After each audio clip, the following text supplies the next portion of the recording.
Welcome back to the channel, guys.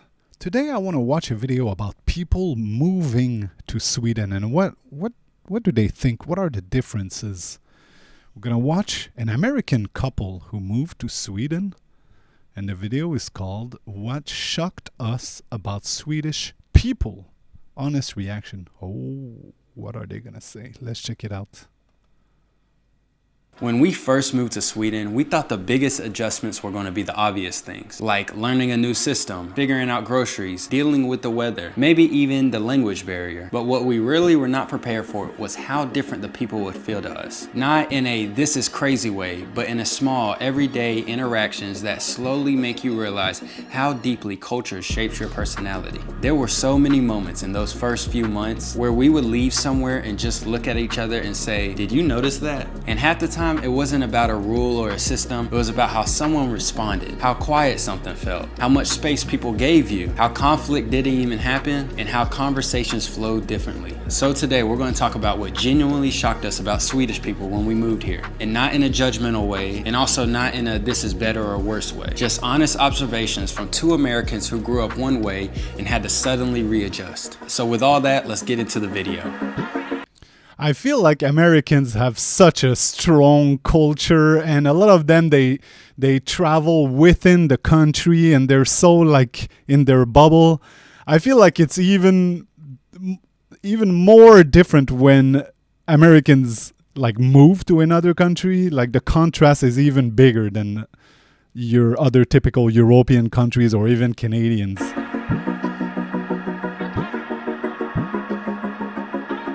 Okay, number one, I think the first thing that really stood out to us, and this sounds small but it's not, is how comfortable Swedish people are with silence. I remember one of our first dinners that we went to in a restaurant, and there were moments where no one was talking. And in my head, I was panicking a little bit. I was like, okay, should I say something, or is this awkward, or did the conversation just like go out the window? Because in America, silence in a group setting usually feels like something needs to be fixed.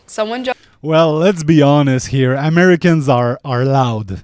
Not only Americans, North Americans, Canadians as well. So, yeah, I can see the difference there. Jumps in, or someone makes a joke, or someone fills the space. But here, no one feels rushed to speak. Now, honestly, there are times where we do appreciate it. There's something calming about not feeling like we have to constantly perform socially. But those first few months, it felt so strange. Silence in Sweden.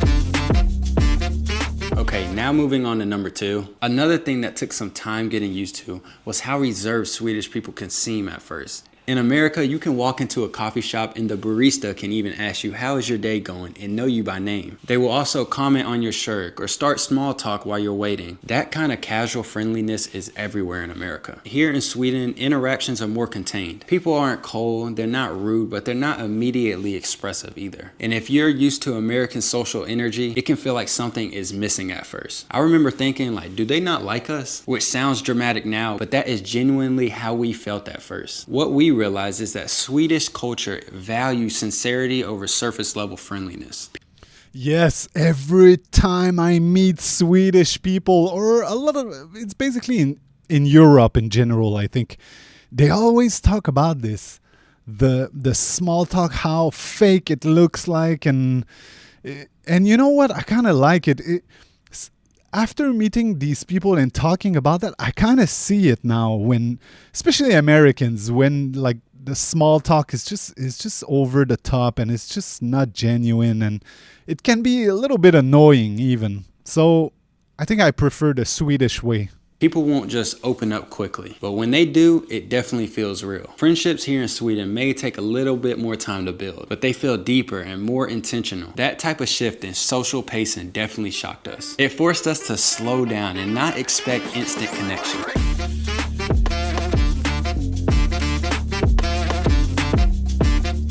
Okay, moving on to number 3, we have to talk about personal space. Before we moved here, everyone online told us that Sweden people love personal space. They always said that they don't sit next to you, they stand far apart, and they respect distance. And I'm not saying that never happens, but our experience, sometimes it's the complete opposite. There have been so many moments when we're in public when we turn around and that person is right there, like super close. And I remember thinking back to the comments where I thought Swedish people love personal space, especially in grocery stores. I don't know what it is about grocery stores, but people would be close enough that you feel them reaching around you. And that has actually happened to me before. And we would just look at each other like, okay, so we're doing this right now? It's not aggressive and it's not rude. It's just they are not aware of personal space sometimes. And I think what shocked us wasn't just the personal space, it was the contrast between the stereotype and the reality we experienced. Because culturally, yes, Swedes value privacy. Emotionally and socially, people give you space. But physically, in certain everyday settings,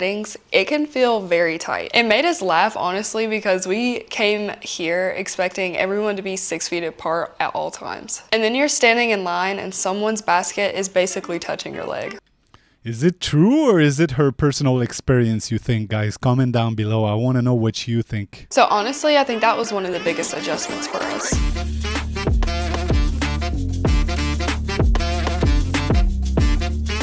Okay, now that we're almost halfway through the video, if you are new here, make sure you hit that like button and also subscribe, for we are posting weekly content. Now moving on to number 4, this one genuinely impressed us. Now coming from America, we came to Sweden and we saw kids riding their bikes alone, taking buses by themselves, and riding bikes around confidently with nobody around. The first time that we saw a child navigating public transportation without a parent, we had to do a double take. In America, a child being by themselves would definitely cause concern. And here, it just seems normal. And I think that's also a part of the European culture, because we experienced it in Austria as well. And it speaks to something bigger, the trust level in society and the emphasis on independence from a young age. Kids aren't micromanaged the same way. They're trusted early. That really challenged us because it challenged some of our assumptions about safety and parenting. It also made us reflect on how much culture shapes what we consider normal. I mean, I think this is a good thing. I thought he was talking about, like, in America, it's not safe, you can't do that. But no, he's talking about, like, how Swedish people give independence to their kids early. And I think it's a good thing.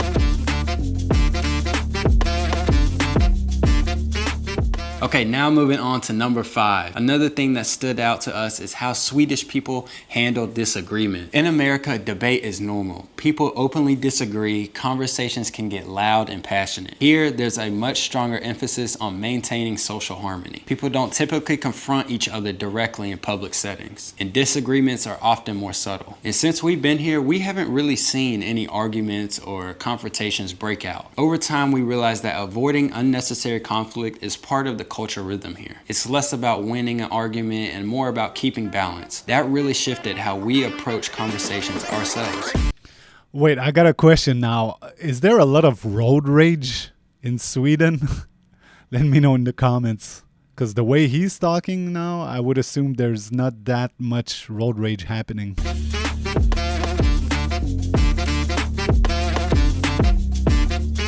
One thing that surprised us personally is how little people lead with their jobs here. In America, one of the first questions you get asked when you meet someone is, what do you do? Your career becomes a quick way to categorize you. Here, that question doesn't dominate early conversations the same way. People talk about interests, travel, family, hobbies. Work is important because it doesn't feel like the core identity marker. That shocked us because we didn't realize how much we tied identity to productivity growing up. Being in a culture where work isn't constantly at the center shifts your perspective. That's good.